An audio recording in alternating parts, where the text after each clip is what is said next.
विश्वरूप के 3 मस्तक हैं। एक मस्तक से सोमरस का पान करता था, दूसरे मस्तक से मदिरा का सेवन किया करता था, तीसरे मस्तक से अन्न का भक्षण किया करता था। आज जिस समय विश्वरूप का मस्तक छेदन हुआ तो तीनों मस्तकों से कबूतर, तीतर और चटक जाति के पक्षियों की उत्पत्ति हो। विश्वरूप ब्राह्मण आज जिस समय ब्रह्म हत्या हुई, इंद्रदेव के पीछे विश्वरूप की ब्रह्म हत्या भक्षण करने के लिए दौड़ गए।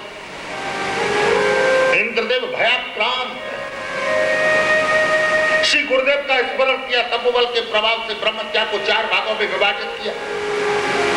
एक भाग पृथ्वी को दिया, पृथ्वी में जो ऊसर भूमि है वो ब्रह्म हत्या का स्वरूप है, आशीर्वाद दिया कि सदैव भरने की क्षमता रहेगी। दूसरा भाग वृक्षों को दिया, वृक्ष में जो पौध है वो ब्रह्म हत्या का स्वरूप है, आशीर्वाद दिया कि जो जितना छेदन करेगा उतनी वृद्धि की क्षमता रहेगी। तीसरा भाग जल को दिया, जल में जो सफेद फेन बुदबुद आते हैं ये ब्रह्म हत्या का स्वरूप है। नदी में स्नान करते करते अगर कहीं से स्पर्श हो जाए तो पुनः स्नान करना चाहिए। आशीर्वाद दिया कि सदैव पतिव्रता, सदैव पवित्रता बनी रहेगी। चौथा भाग माता और बहनों को रजस्वला धर्म के रूप में दिया, आशीर्वाद दिया कि सदैव स्त्रीत्व की क्षमता बनी रहेगी।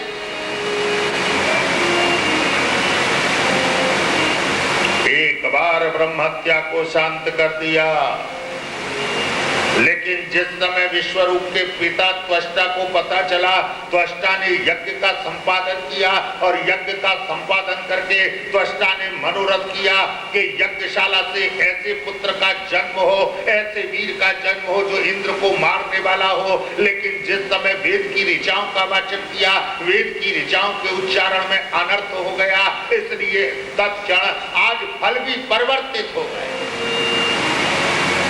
इंद्र को मारने वाले ने नहीं, इंद्र से मरने वाले ने जन्म लिया। जिस समय यज्ञ की पूर्णाहुति हुई तो यज्ञशाला से वृत्रासुर का जन्म हुआ।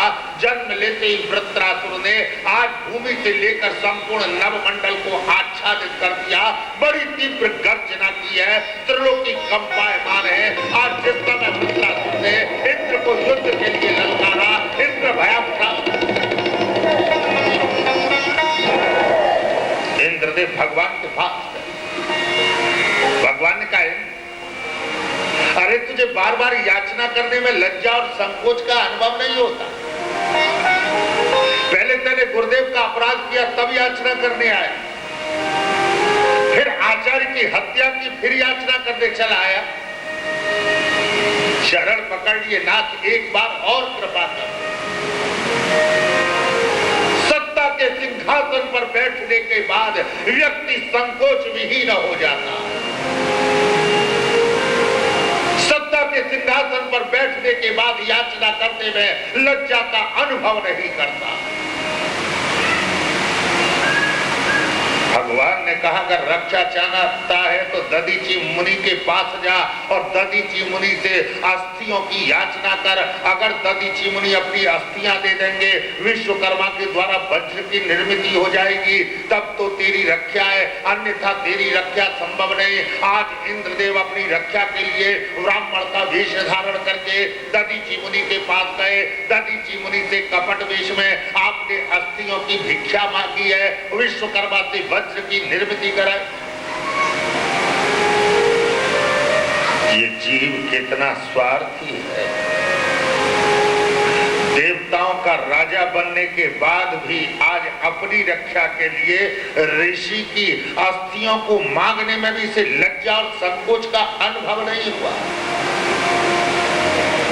सुखदेव जी कहते राजा परीक्षित, आज जिस समय इंद्रदेव ऐरावत हाथी पर विराजमान होकर के वज्र को लेकर के पधारे हैं, आज वृत्रासुर ऐरावत हाथी पर विराजमान वज्र सहित इंद्रदेव को निगल गया।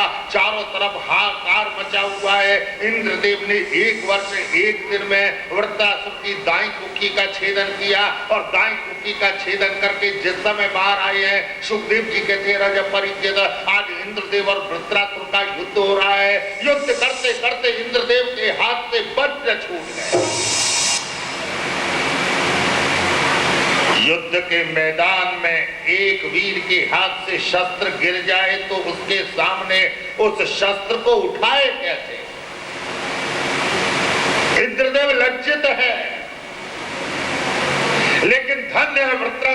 वीरोचित वाणी। आज वृत्रासुर से रहा नहीं गया, वृत्रासुर ने वज्र उठाया और वज्र उठा करके तत्क्षण इंद्रदेव को दिया। इंद्रदेव से कहने लगे, इंद्र अजात पक्षा एवं मातरं कदा स्तन्यां यथावत् सतराच्युदार्ता प्रियां प्रियेव व्युषितां विषण्णा मनोरविन्दाख्यदिद्राच्यते द्वा। अरे मैं जानता हूं कि मेरा वध तेरे ही द्वारा संभव है। जैसे अजात पक्षा एवं मातरम खगा, जैसे पंखीहीन पक्षी अपनी माता से मिलने के लिए आकुल रहते हैं कि कब हमारी माता आए और आकर के हमें उठा करके एक स्थान से दूसरे स्थान तक सुरक्षित ले जाए, जैसे नवजात शिशु अपनी माता के दुग्ध पान करने के लिए लालायित रहता है, जैसे नव विवाहिता पत्नी अपने पति से मिलने के लिए व्याकुल रहती है, ऐसे ही मैं भगवान से मिलने के लिए व्याकुल हूँ। इंद्र उठा वज्र और कर प्रहार मेरे ऊपर, इतना कह करके इंद्र को वज्र दिया।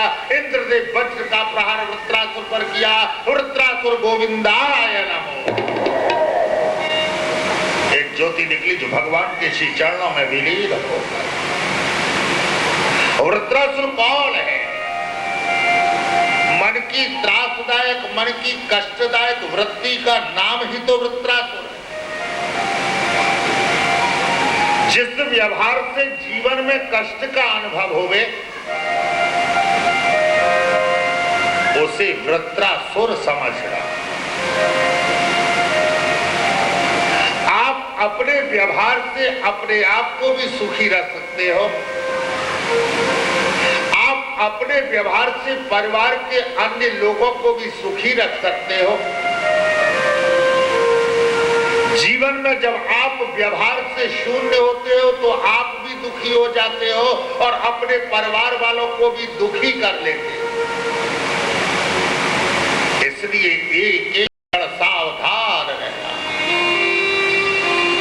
जब व्यवहार में अनर्थ का जन्म होवे तो मन में विचार करना कि आजकल वृत्रासुर का शासन हो गया है, इस वृत्रासुर के शासन से अपने आप को मुक्त रखना है। जब ऐसा विचार आएगा तो तत्क्षण आपका व्यवहार शुद्ध हो जाए।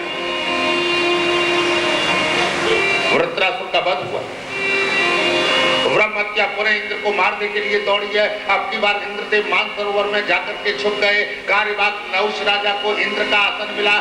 नहुष राजा के मन में इंद्राणी के प्रति दुर्भाव आ गया। सप्त ऋषियों से पालकी उठवा करके चले आ रहे हैं। इंद्राणी के द्वारे पर पहुंचते पहुंचते शर्पी शर्पी शीघ्र चलो जिस समय ऋषियों से कहा, ऋषियों को क्रोध आ गया। ऋषियों ने शाप दे दिया, अरे मूर्ख शर्पी शर्पी क्या कह रहा है, जा तू सर्प हो जा। तत्क्षण नहुष राजा सर्प हो गया। जीवन में जो किसी के धर्म को नष्ट करने का दुर्भाव मन में जागृत करते हैं उनकी यही अवस्था और व्यवस्था हो। इंद्राणी गुरुदेव बृहस्पति जी के महाराज के पास में गए। श्री गुरुदेव के चरण पकड़ करके अनुनय विनय प्रार्थना की। श्री गुरुदेव को दया आ गई। श्री गुरुदेव ने बृहस्पति जी महाराज ने इंद्रदेव को क्षमा किया और अपने तपोबल के प्रभाव से ब्रह्म हत्या को शांत करा। इंद्रदेव ने गुरुदेव के चरणों में वंदन किया, आशीर्वाद प्राप्त करके दिव्य सिंहासन के ऊपर में विराजमान। परीक्षित जी महाराज कहने लगे, गुरुदेव ये वृत्रासुर पूर्व जन्म में कौन था जो दैत्य होने के बाद भी भगवत भक्ति में निरत था? सुखदेव जी कहते, राजा ये वृत्रासुर पूर्व जन्म में चित्रकेतु नाम का राजा था। 1 करोड़ रानियां थी लेकिन संतान नहीं। श्री गुरुदेव के आशीर्वाद से कृतज्ञ महारानी के जिस समय पुत्र हुआ तो 1 करोड़ रानियां ऐसा मन में विचार कर रही हैं कि कृतज्ञ के पुत्र नहीं हुआ, मानो उन्होंने इसे जन्म लिया। पालने में जाने की आवश्यकता ही नहीं थी, रहती थी 24 घंटे गोदों में ही ये खेलता रहता। लेकिन पुत्र का जन्म लेते ही चित्रकेतु के मन में विकार आ गया, व्यवहार में परिवर्तन आ गया। सारे दिन कृतज्ञ महारानी के महलों में निवास करने लगा। रानियों में ईर्ष्या हो गई। एक दिन दासी के कहने पर रानियों ने इस बालक को विष प्रदान कर दिया। बालक की मृत्यु हो गई। चित्रकेतु राजा अतिशय क्लांत थे। अंगिरा मुनि के द्वारा आपने दिव्य उपदेश प्राप्त किया, विद्याधरों की श्रेणी में प्रवेश कर गए। विद्याधरों की श्रेणी में प्रवेश करके एक दिवस नवमंडल से उड़ते हुए चले जा रहे थे। राम बाबा जगदम्बा शक्ति जगत जननी भगवती माँ पार्वती विवस्त्रावस्था में भगवान भोलानाथ की गोद में विराजमान है। दृष्टि पड़ी, अपहास करने लगा। अरे जब भोलानाथ की अवस्था है तो सांसारिक प्राणियों की क्या व्यवस्था होगी। जगदम्बा को क्रोध आ गया, शाप दे दिया, जा तू असुर योनि में चला। चरण पकड़ लिए और चरण पकड़ करके प्रार्थना करने लगा, माँ आपका शाप स्वीकार है, लेकिन मेरा उद्धार कैसे होगा। आशीर्वाद दिया कि दधीची मुनि की अस्थियों से तेरा उद्धार होगा। सुखदेव जी कहते राजा परी, आज वही चित्रकेतु राजा जिस समय वृत्रासुर के रूप में आया, दधीची मुनि की अस्थियों से इसका उद्धार। सुखदेव जी कहते राजा परी, इसके अनंतर आज कश्यप मुनि विराजमान, दीति महारानी कश्यप मुनि की दिव्य सेवा कर रहे। कश्यप मुनि समझ गए, कहने लगे देवी तुम्हारी जो इच्छा हो वो मांगो। दीति माता ने चरण पकड़े और चरण पकड़ करके कहने लगे, नाथ वचन दो कि मैं जो मांगूंगी आप वही दे दोगे। बोले वचन दिया। बोले नाथ ऐसी कृपा करो कि मेरे एक ऐसे पुत्र का जन्म हो जो इंद्र को मारने वाला। अभी कौन पिता चाहेगा कि उसकी एक संतान दूसरी संतान की हत्या कर, लेकिन वचन दिया। कहने लगे देवी पुत्रस्ते भविता भद्रे इंद्रः देवबान्धवा संवत्सरं व्रतमिदं यज्ञञ्चो धारयिष्यति।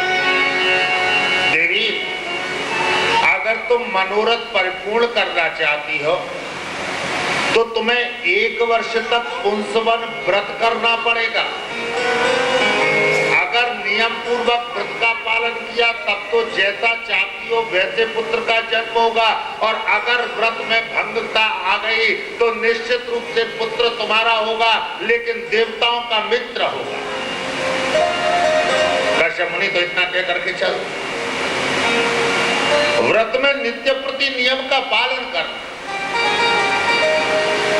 नित्य प्रति खीर का भोजन करना, ब्राह्मण जोड़े को भोजन कराना, नित्य प्रति गौमाता का दान करना, संध्या के समय कभी शयन मत करना, खुले मुख मत रहना, झूठे मुख मत सोना, कभी केश खुले मत रखना, कभी जीव की हत्या मत करना, अंजलि में कभी जल का पान मत करना, अनेक अनेक नियम बताते।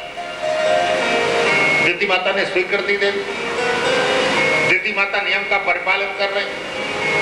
नारायण नारायण नारायण नाम ध्वनि करते हुए आज नारद जी महाराज इंद्रदेव के पद है। इंद्रदेव ने प्रणाम किया। नारद कहने लगे यहाँ पर बैठा है और वहां तेरी माता तुझे मारने के लिए पुत्र को जन्म देने वाली है। नारायण नारायण नारायण। नारद जी तो इतना कह करके चल। सुखदेव जी कहते राजा तत्क्षण इंद्रदेव ने बाल्य रूप धारण किया और बाल्य रूप धारण करके दीति माता की कुटिया में प्रवेश किया। धीरे धीरे समय व्यतीत हुआ। आज संध्या के समय दीति माता से व्रत भंग हुआ। झूठे मुख से मुख खोल करके मैया शयन कर रही है। इंद्रदेव ने सूक्ष्म रूप धारण किया, दीति माता के गर्भ में प्रवेश किया। जैसे ही गर्भ में प्रवेश किया कश्यप मुनि का दिव्य तेज है। आज गर्भ में ही इंद्रदेव को मारने के लिए दौड़ा है। इंद्रदेव के हाथ में वज्र है। वज्र से चतुर्था सप्तथा तीनों 7 भाग कर दिए। 7 बालक सर्वांग परिपूर्ण हो गए और 7 बालक इंद्र को मारने के लिए दौड़े हैं। इंद्रदेव एक एक बालक को पकड़ते हैं, एक एक बालक के 7 भाग करते हैं। 49 बालक परिपूर्ण हो। जिस समय प्रसव पीड़ा हुई तो महाराज एक नहीं, दो नहीं, 50 का जन्म हुआ। दीदी मैया सोच रही है कि मैंने तो एक का वरदान मांगा, ये पोहार की पोहार कहां से चली है। 50 में इंद्रदेव आए और आकर के कहने लगे, माता जी प्रणाम। अरे इंद्र, ये सब तेरा ही कार्यक्रम है। माता जी क्या कर, आखिर रक्षा तो करनी थी, लेकिन माता जी आज इस 49 भाइयों ने मेरे साथ आपके गर्भ से जन्म लिया, इसलिए ये असुर योनि में नहीं जाएंगे, ये देव योनि में जाएंगे। ये 49 पुत्र 49 मरुदगण कहलाए। संसार में हमें जो हवा मिलती है, इन 49 मरुदगणों की कृपा से मिलती। जब भी कोई यज्ञ आदि का आयोजन होता है तो 49 मरुदगणों का पूजन किया जाता है। सुखदेव जी कहते राजा परीक्ष, नारद जी कहते धर्मराजा युधिष्ठिर, व्रातएवं विनिहते हरिणा क्रोधमूर्तिना हिरण्यकश्यपो राजा पर्यताप्यधनुषाकुचा। इधर जिस समय बड़ा भगवान ने हिरण्याक्ष का वध किया, आज हिरण्याक्ष की पत्नी रुषा भानु पुत्र शंबर और नमुची करुण क्रंदन कर रहे। हिरण्यकश्यपु भगवान से द्वेष करता। जीवन में जब जब भगवान के प्रति दुर्भाव उत्पन्न होवे तो सोचना कि असुरत्व का उदय हो गया। देवता और असुर आपसे दूर नहीं है। व्यक्ति में ही देवत्व है और व्यक्ति में ही असुरत्व है। जब हृदय सत्कर्म कराता है तो देवत्व भाव रहता है, जब असत्कर्म कराता है तो असुरत्व भाव विद्यमान होता है। हिरण्यकश्यप परम पराक्रमी, लेकिन हिरण्यकश्यप ने मन में विचार किया कि नारायण से मुझे बदला लेना है, इसलिए तप करना चाहिए। मद्राचल पर्वत पर तप करने के लिए चले गए। सारे देवगण भगवान से प्रार्थना कर रहे हैं। भगवान ने कहा भी समय नहीं आया। ब्रह्मा जी महाराज के पास में गए। ब्रह्मा जी महाराज ने कहा भी समय नहीं आया। गुरुदेव बृहस्पति जी महाराज के पास गए। गुरुदेव को देवताओं की चिंता हो गई। शुभ का रूप धारण किया। मद्राचल पर्वत पर आकर के नारायण नारायण नारायण, आज जिस समय नारायण नाम का उच्चारण हिरण्यकश्यप से रहा नहीं गया। हिरण्यकश्यप मन में विचार करने लगा, यहाँ तो मेरे कोई शत्रु का मित्र है। तत्क्षण हिरण्यकश्यप लौट करके चल गया। हिरण्यकश्यप की पत्नी कयाधु ने देखा, कयाधु से रहा नहीं गया। कयाधु जानती है कि पति का स्वभाव कैसा। महाराज रसोई में गई, बड़े बड़े पकवान बनाए, पकवान खिलाती जा रही है और पूछ रही है, नाथ मुझे तो बड़ा गर्व है, आप जैसे पति की मैं पत्नी हूँ, लेकिन आज आप अपने लक्ष्य को छोड़ करके कैसे चले आए? आप तो लक्ष्य को छोड़ने वाले हो नहीं। पत्नी ने प्रशंसा की तो हिरण्यकश्यप प्रसन्न हो गए। कहने लगे, क्या बताऊं कयाधु, वहां पर तो मेरे शत्रु का मित्र बैठा। कयाधु कहने लगी, मेरे पति का शत्रु आज तक जीवित है? मैं तो विश्वास नहीं करती, मेरे पति तो अजात शत्रु है। क्या नाम है आपके शत्रु का? कयाधु तो प्रशंसा, कयाधु के द्वारा प्रशंसा सुनकर के हिरण्यकश्यप इतने प्रसन्न है, कहने लगे, देवी उसका नाम है नारायण। कयाधु प्रसन्न, आज मेरे पति के मुख से नारायण नाम तो निकला। पत्नी चाहे तो पति को धर्मोन्मुख कर देती है और पत्नी चाहे तो पति को पतनोन्मुख कर देती है। आज पत्नी समझ गई। रात्रि के समय हिरण्यकश्यप के चरण दबा रही है और चरण दबाते दबाते कहने लगी, नाथ आप तो कल चले जाओगे, पीछे से आपका शत्रु आ गया तो कम से कम एक बार उसका नाम तो बताओ। हिरण्यकश्यप को क्रोध आ गया। हिरण्यकश्यप कहने लगे, अरे उसका नाम है नारायण नारायण नारायण नारायण नारायण नारायण नारायण नारायण नारायण नारायण नारायण नारायण नारायण नारायण नारायण। कहने का अभिप्राय क्या? 108 बार नारायण नाम का उच्चारण करा के आज कयाधु ने जिस समय गर्भाधान संस्कार कराया तो साक्षात भक्त प्रहलाद जी महाराज का आगमन हुआ। काम के क्षणों में भी राम का स्मरण करो। सुखदेव जी कहते राजा पारी, अगले दिवस हिरण्यकश्यप तप करने के लिए चल सती में मंदरा द्रौण्या तप परम दारुणा ऊर्ध्वबाहु नभो दृष्टि पादांगुष्ठाश्रितावनि। आज हिरण्यकश्यप जिस समय मद्राचल पर्वत पर तप करने के लिए गए, हिरण्यकश्यप जैसा उग्रतम अद्यावधि पर्यंत किसी ने किया। ऊर्ध्वबाहु ऊपर की ओर, भुजाएं नवमंडल की ओर दृष्टि है, सारे देह का भार दाएं चरण के ऊपर है। हिरण्यकश्यप तप में तन में है। इंद्रदेव कयादु का हरण करके लिए चले जा रहे हैं। नारद जी महाराज के आश्रम के सामने से इंद्रदेव जिस समय चले, नारद जी महाराज से रहा नहीं गया, कहने लगे इंद्र ये तुम्हारा धर्म नहीं, जिसका पति तप में तन में, उसकी पत्नी का तुम अपहरण करके ले जा रहे हो। इंद्र कहने लगे गुरुदेव इसके उदर में दैत्य कुल का तेज है, मैं उसे समाप्त करूंगा। नारद कहने लगे इंद्र तेरी सामर्थ्य नहीं, अरे इसके उदर में तो भगवान का परम भक्त है। जिस दिन हिरण्यकश्यप इससे द्वेष करेगा तब हिरण्यकश्यप का वध संभव है, अन्यथा तो हिरण्यकश्यप का भी वध संभव नहीं। इंद्रदेव ने सुना नारद जी के आश्रम पर कयादु को छोड़कर चले आए। कयादु नारद जी महाराज की आश्रम की सेवा कर रही है, दिव्य उपदेश सुन रही है। नारद प्रसन्न हो गए, कहने लगे कयादु तेरी जो इच्छा हो मां।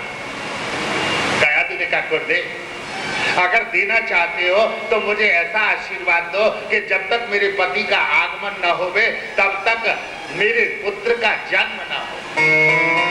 सुखदेव जी कहते राजा पारी, आज नारद जी महाराज ने आशीर्वाद दिया,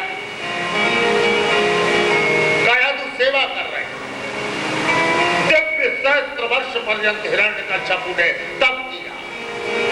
आज जिस समय हिरण्यकश्यप तप में तन में है, हिरण्यकश्यप के देह से तेज निकल रहा है, सारे देवगण भयाक्रांत है, नारायण से प्रार्थना करने लगे। नारायण ने कहा देवता उस समय नहीं आया। ब्रह्मा से कहा ब्रह्मा आप जाओ, हिरण्यकश्यप जो मांगे उसे दे देना, एक बार तप से उठा दो।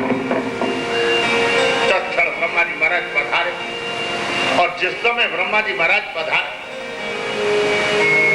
ब्रह्मा जी महाराज ने देखा कि मद्राचल पर्वत पर हिरण्यकश्यप तप में तन में, सारे देह पर मृत्तिका लगी है, जुगनू के समान दो नेत्र दैदीप्यमान हो रहे हैं। ब्रह्मा जी महाराज ने कमंडल से जल लिया तो जल लेकर के जैसे ही छींटे लगाए, सुवर्ण के समान हिरण्यकश्यप का देह दैदीप्यमान हो रहा है। कहने लगे वत्स उठो, तुम्हारी जो इच्छा हो वो मांग। हिरण्यकश्यप कहने लगा बाबा मैं जो मांगूंगा आप वही दे दोगे? हाँ मैं वचन देता हूँ कि जो मांगोगे वही दे दूंगा। यदि सत्याभिमता वरानमे वरदोत्तमा भूतेभ्य स्वास्थ्य द्रष्टेभ्य मृत्युरमाभून् मम प्रभु। नाथ यदि देना चाहते हो तो आपकी सृष्टि में न दिन में मृत्यु हो, न रात्रि में मृत्यु हो, न नर से मेरी मृत्यु हो, न सिंह से मेरी मृत्यु हो, न आकाश में मेरी मृत्यु हो, न पृथ्वी पर मेरी मृत्यु हो, न घर के अंदर मेरी मृत्यु हो, न घर के बाहर मेरी मृत्यु हो, न अस्त्र से मेरी मृत्यु हो, न शस्त्र से मेरी मृत्यु हो। ब्रह्मा जी ने कहा तथा। हिरण्यकश्यप प्रसन्न हो। हिरण्यकश्यप गर्जना करके जिस समय आया, सुखदेव जी कहते हैं राजा परिकेता आज पृथ्वी कंपायमान हो गई है। इंद्र भवन के ऊपर में हिरण्यकश्यप का अधिकार है, चारों तरफ हाहाकार मचा है, सारे देवगण भेंट प्रदान कर रहे हैं, सारी नदियां आकर के स्तुति कर रही हैं, समुद्र हीरा जवाहरात अर्पण कर रहा। हिरण्यकश्यप ने घोषणा कराई है कि आज से जो भी पूजा होगी वो मेरी पूजा होगी। सारे देवगण भगवान से प्रार्थना करने लगे। भगवान ने कहा देवताओं चिंता मत करो, जब कोई तुमसे मुझसे मेरे भक्तों से बैर करता है तो मैं उसका शीघ्र विनाश कर देता हूं। यदा देवेषु वेदेषु गोचु विप्रेषु साधुषु धर्मे मयि विद्वेष तवाहासु विनश्यति। धीरे धीरे समय व्यतीत हुआ। आज हिरण्यकश्यप के महलों में माता कयादु के गर्भ से साक्षात प्रहलाद जी महाराज का प्रादुर्भाव हुआ। जिस समय प्रहलाद जी महाराज का प्रादुर्भाव हुआ, सूत मागध बंदी जन वंशावली का गुणगान कर रहे हैं, नवमंडल से देवगण पुष्पों की वर्षा कर रहे हैं, चारों तरफ जय हो जय हो जय हो, जय जय ध्वनि गुंजायमान हो रही है। बोलिए भक्त प्रहलाद जी महाराज की। सुखदेव जी कहते राजा पारी, आज जिस समय प्रहलाद जी महाराज का प्रादुर्भाव हुआ, धीरे धीरे प्रहलाद जी महाराज की 5 वर्ष की अवस्था हुई। श्री गुरुदेव शुक्राचार्य जी महाराज के गुरुपुत्र संडा और मर्ग को बुलाकर के हिरण्यकश्यपु ने प्रहलाद जी महाराज को गुरुकुल में विद्या अध्ययन करने के लिए भेजा। प्रहलाद जी महाराज विद्या अध्ययन कर रहे हैं, अवकाश के दिवस। आज जिस समय प्रहलाद जी महाराज पधारे, हिरण्यकश्यपु ने देखा, प्रहलाद जी महाराज ने प्रणाम किया। हिरण्यकश्यपु प्रहलाद जी महाराज को उठाया, गोद में बिठाया, कहने लगे बेटा अभी कुछ याद किया? पिताजी अभी तो 4 अक्षर याद हुए। हिरण्यकश्यप प्रसन्न हो रहा है, कम से कम बालक कितना व्युत्पन्न है कि कुछ तो याद करके आया। प्रहलाद सुनाओगे? पिताजी आपकी आज्ञा तो अवश्य सुनाऊंगा। तत्साधु मन्ये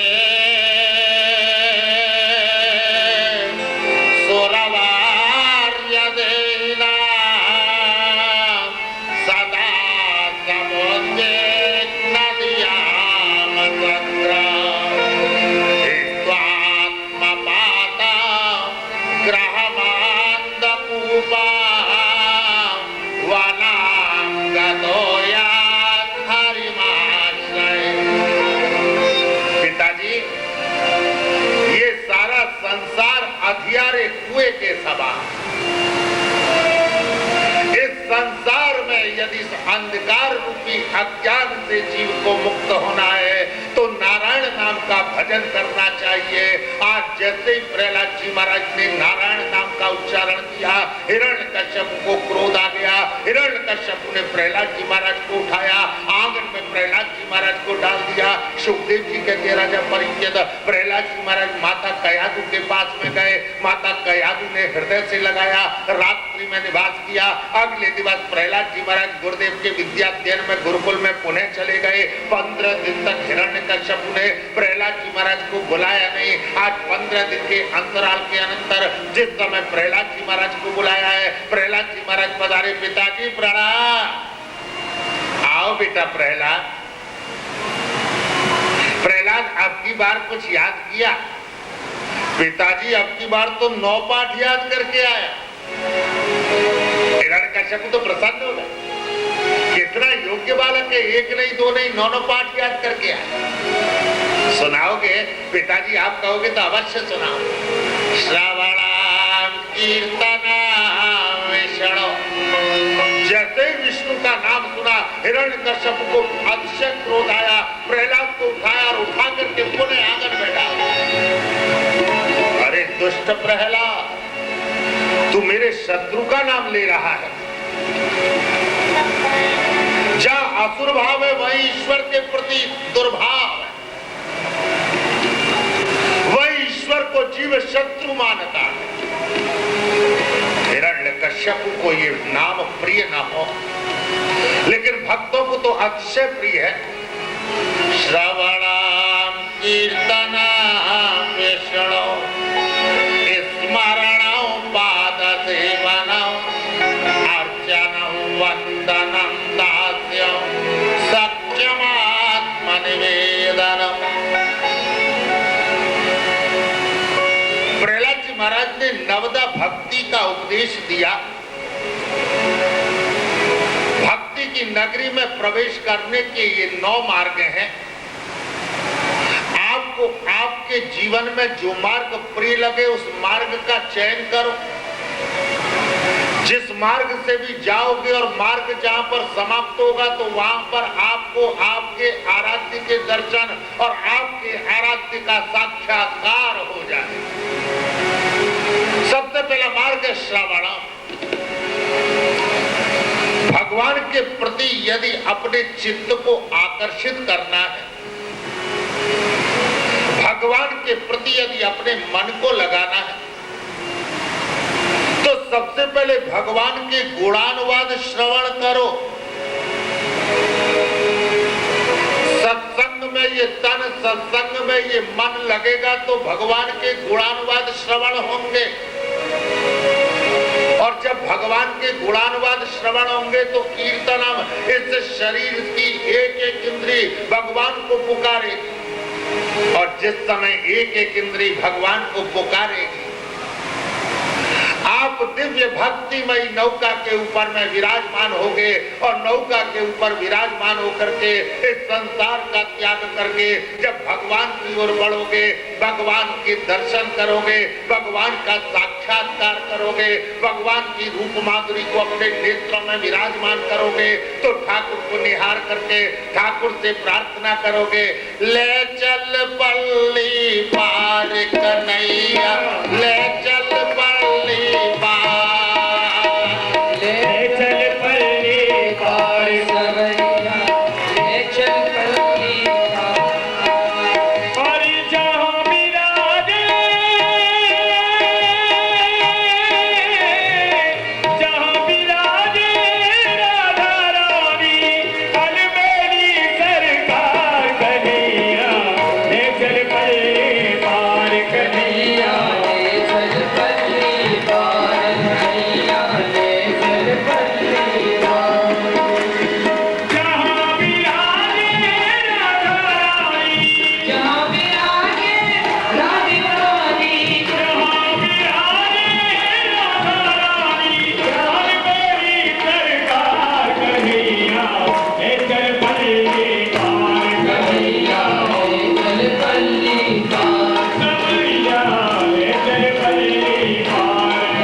शील कमावे की हूँ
अंतस्थ से आराध्य से प्रार्थना की, प्रभु को पुकारा तो प्रभु का स्मरण हुआ, प्रभु की याद, और जब याद आई तो पाद सेवनम, प्रभु की अर्चना की, चरण पकड़। धीरे धीरे निर्निमेष भाव से प्रभु को निहारा, प्रभु के मुखार बिंदु पर सस्मित मुस्कान का अनुभव किया।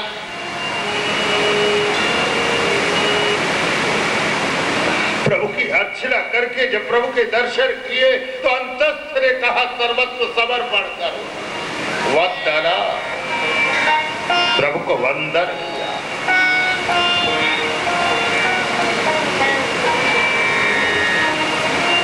अगला मार्ग दास्य और सख्य भक्ति का।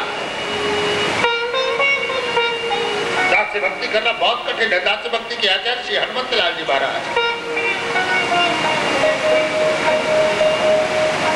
सख्य भक्ति करनी है तो स्वयं को अर्जुन बनाना पड़ेगा। आत्मनिवेद, प्रभु के चरणार बिंदों में अपना समर्पण कर देता। जीवन में समर्पण के सामने कुछ अवशिष्ट नहीं रहता। प्रभु से प्रेम करो, प्रभु की भक्ति करो तो समर्पण भाव से करो। जब समर्पण भाव है वहां न कोई नियम है, न कोई विघ्न है, न कोई बाधा है। समर्पण में आराध्य से दूरी नहीं हो। सुखदेव जी कहते राजा पारी, अगले दिवस प्रहलाद जी महाराज पुनः विद्या अध्ययन करने के लिए गुरुकुल चले। दैवासंडा और मर्क का निमंत्रण आ गया। प्रहलाद जी महाराज ने सारे दैत्य बालकों को विराजमान किया और विराजमान करके उपदेश देने लगे। कौमार आचरेत प्राज्ञो धर्मान भागवतादियो दुर्लभम मानुषम जन्म तदप्य ध्रुवमर्तनो। अरे दैत्य बंधु, ये मानव जीवन मिलना अतिशय कठिन है। इस मानव देह की यदि सार्थकता चाहते हो तो कौमार्य अवस्था से भगवान का स्मरण करो। भगवान के स्मरण का आरंभ कौमार्य अवस्था है। अगर कौमार्य अवस्था से भगवान की आराधना और साधना करोगे तो वृद्धावस्था में भगवान के स्मरण करने के लिए आपको अलग से कोई प्रयास करने की आवश्यकता नहीं पड़ेगी। सारे दैत्य बालकों को उपदेश दिया और उपदेश देकर के सारे दैत्य बालकों से नारायण नाम की ध्वनि कराएंगे। सारे दैत्य बालक जिस समय नारायण नाम की ध्वनि में सन्निहित हैं, आज संडा और मर्क जिस समय आए हैं एक क्षण के लिए तो तन में हो गए। आज प्रहलाद जी महाराज ने संपूर्ण युवा शक्ति को जागृत किया और जागृत करके आज संपूर्ण नगर में संकीर्तन यात्रा निकाल रहे हैं। श्रीमन नारायण नारायण नारायण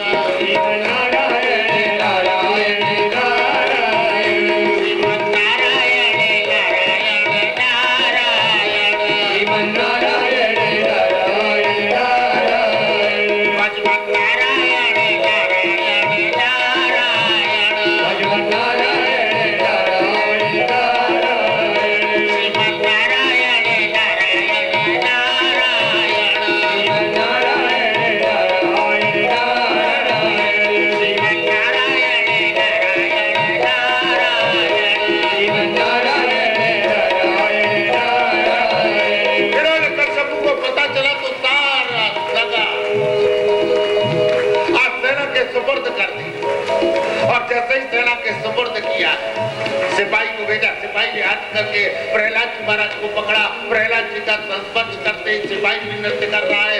एक ही ध्वनि निकल रही है, श्रीमन नारायण नारायण नारायण श्रीमन नारायण नारायण नारायण श्रीमन नारायण नारायण नारायण श्रीमन नारायण नारायण नारायण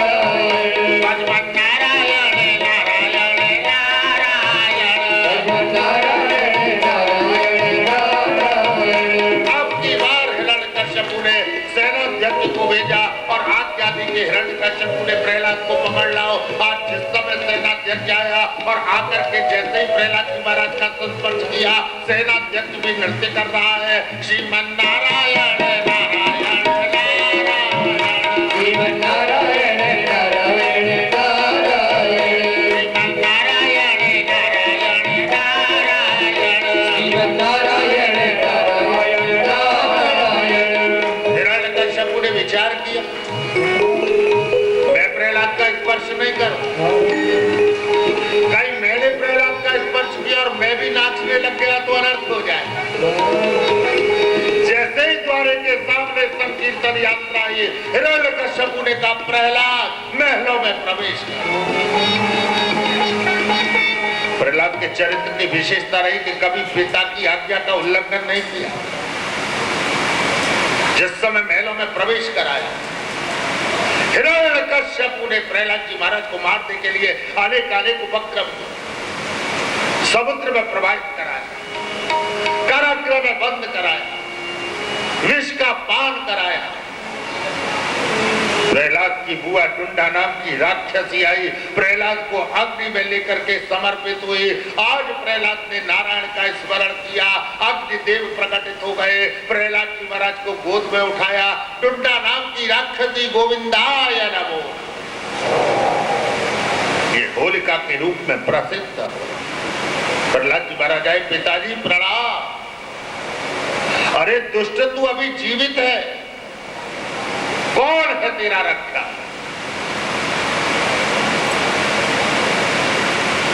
पिताजी, नारायण के सिवाय जीवन में और कौन रक्षक होगा? आज हिरण्यकश्यप को क्रोध आ गया, कहने लगा, प्रहलाद कहाँ है तेरा नारायण? पिताजी, जल में, थल में, खड़ग कंब में, हर देश में, हर वेश में आप जहां निहारो वही नारायण विद्यमान। वासौ यदि सर्वत्र कस्मात् स्तंभे न दृश्यते। अरे प्रहलाद, तेरा नारायण सर्वत्र है तो इस स्तंभ में क्यों नहीं दिखाई देता? पिताजी, मुझे तो इसमें भी नारायण के दर्शन हो रहे हैं। आपके नेत्रों में जो माया का आवरण है, उस माया के आवरण के कारण से आपको नारायण का साक्षात्कार नहीं हो रहा।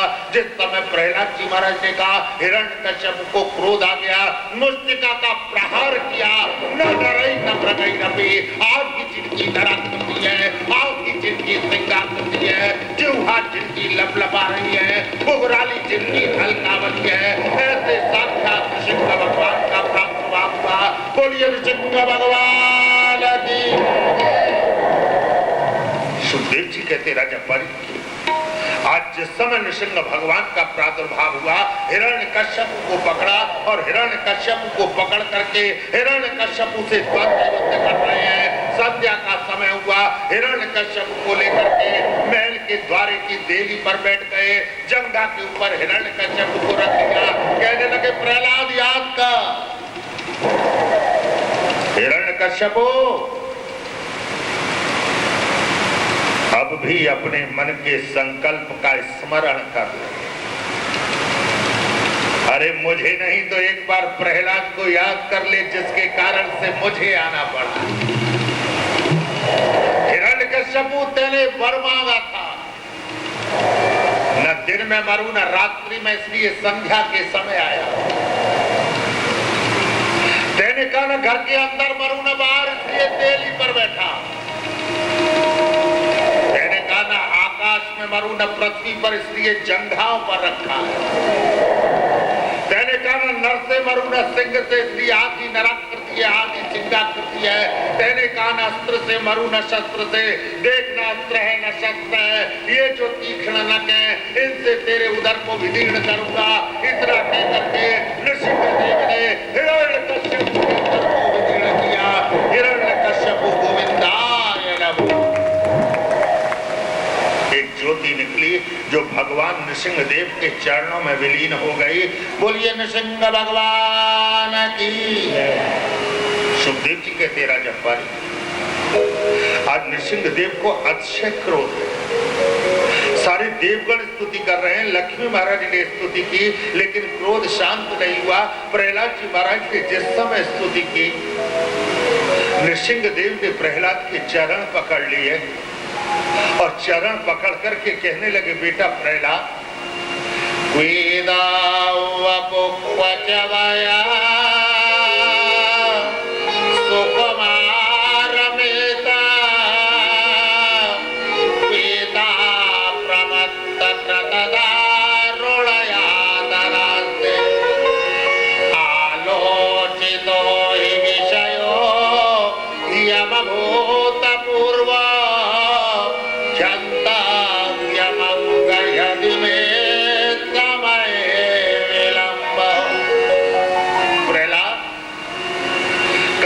तुम्हारी ये कमनी अवस्था, कहा पिता के द्वारा प्रदत्त दारुण यात्रा, प्रहलाद मुझसे आने में विलंब हो गया हो तो क्षमा कर देना। प्रहलाद तेरी इच्छा हो तो माफ, नाथ देना चाहते हो तो मेरे पिता को सदगति दे दो। ऋषिक देव ने हृदय से लगाया, अरे प्रहलाद, तू अपने पिता के लिए सदगति मांगता है रे? अरे तुझ जैसा बालक भी जिस कुल में जन्म ले लेता है, मैं तो उस कुल की 21 पीढ़ियों का उद्धार कर देता। अपने हस्त कमल से प्रहलाद जी महाराज के मस्तक पर राज्य तिलक किया और राज्याभिषेक करके आशीर्वाद देकर के नृसिंह देव अंतर्धान हो गए। बोलिए प्रहलाद जी महाराज की जय। नारद जी कहते हैं, धर्मराजा युधिष्ठिर, जो भक्त इस प्रसंग को श्रवण करते हैं उनके मन से लोभ का विनाश होता है। परीक्षित राजा के कल्याण के लिए आपने कर्म पंचाध्याय का निरूपण किया। चातुर्वर्ण में आशिष्टम गुणकर्म विभागशः। राजा, ब्राह्मण क्षत्रिय वैश्य शूद्र 4 वर्णों की स्थापना मैंने की। ब्रह्मचर्य ग्रस्त वानप्रस्थ और संन्यास 4 आश्रमों की संस्थापना मैंने की, जिनमें गृहस्थाश्रम को सर्वश्रेष्ठ बताया। अगर व्यक्ति गृहस्थाश्रम में प्रवेश नहीं करेगा तो ब्रह्मचारियों को भिक्षा कौन देगा, जन्म कौन देगा? इसलिए गृहस्थ में रहो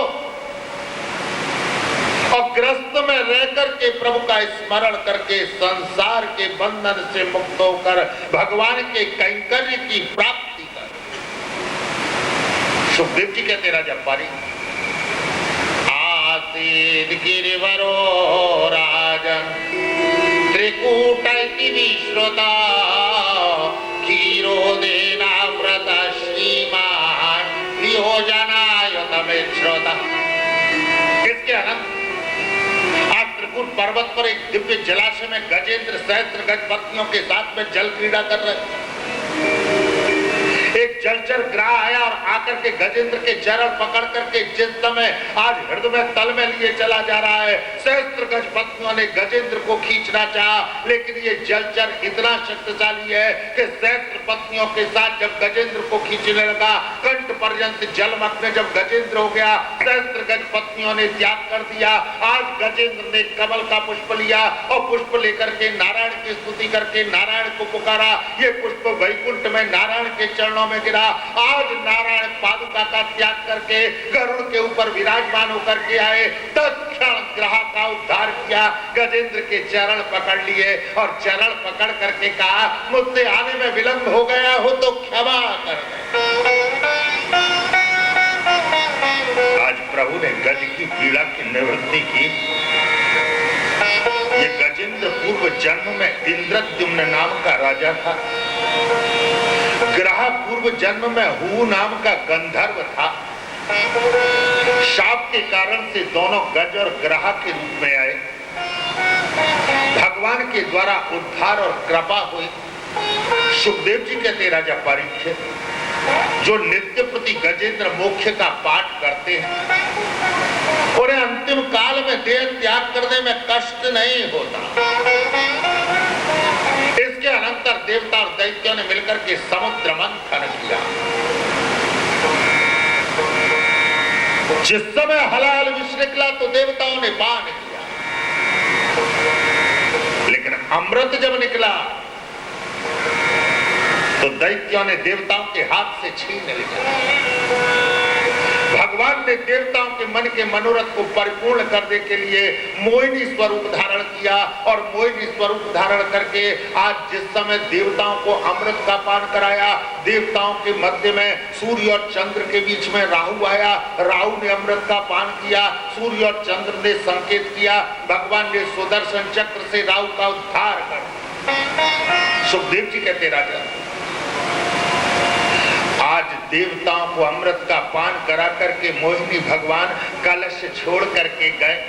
गरुड़ जी ने कलश उठाया, जिन 4 स्थानों पर इस कलश को रखा वहां पर आज तक कुंभ के महापर्व का आयोजन किया जाता है। ऐसी मान्यता है कि कुंभ में अमृत की वर्षा हो। सुखदेव जी कहते राजा परीक्षित, आज देवताओं ने अमृत का पान करके दैत्यों का वध कर दिया।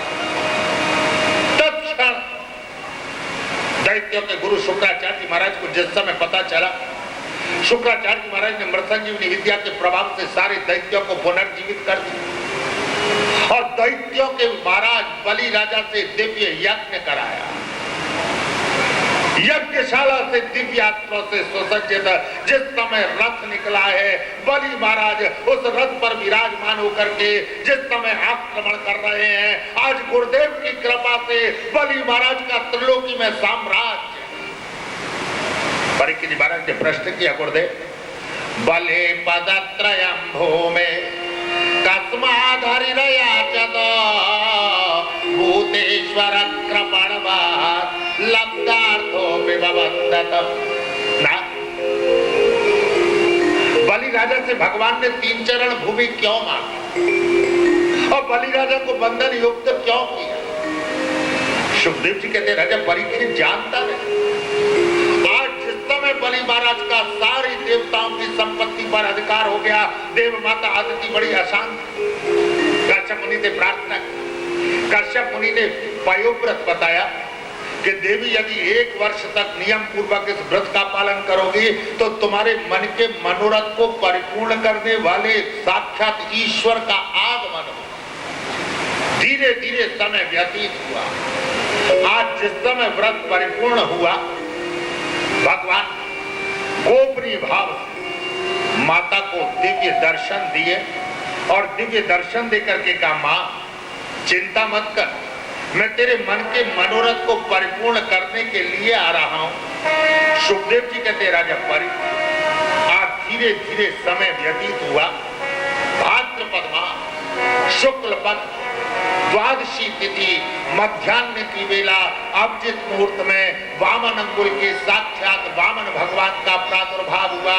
बोलिए वामन भगवान की जय। जिस समय वामन भगवान का प्रादुर्भाव हुआ, सूतमागध बंदी जन वंशावली का गुणानुवाद कर।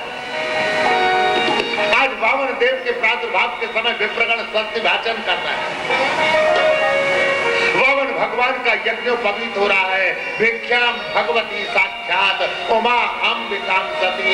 आज जिस समय वामन भगवान का प्रादुर्भाव हो रहा है, जगदम्बा ने आकर के भिक्षा प्रदान की है, इंद्र ने आकर के छत्र प्रदान किया है, ऋषियों ने आकर के कमंडल प्रदान किया है, सरस्वती महारानी ने आकर के अक्षमाला प्रदान की है। बोलो वामन भगवान की। आज वामन देव का प्रादुर्भाव हुआ। कथा के परीक्षित आकर के वामन भगवान की पूजा करेंगे और उसके अनंतर आपके मध्य में वामन भगवान आपसे भिक्षा लेने के लिए पधारेंगे। न जाने कितने जन्मों का पुण्य जब उदय होता है, तब भगवान आपके यहाँ भिक्षा लेने के लिए पधारते हैं। जो त्रिलोकी के नियंता नारायण सारे संसार को सर्वस्व प्रदान करते हैं, आज वही प्रभु जब श्रीमद् भागवत कथा का आयोजन होता है तो श्रीमद् भागवत की कथा में आपके यहाँ आपसे भिक्षा लेने के लिए पधारते हैं। ओम स्वस्तिरेंद्र वृद्धश्रवाः स्वस्तिनः पूषा विश्ववेदाः स्वस्ति नः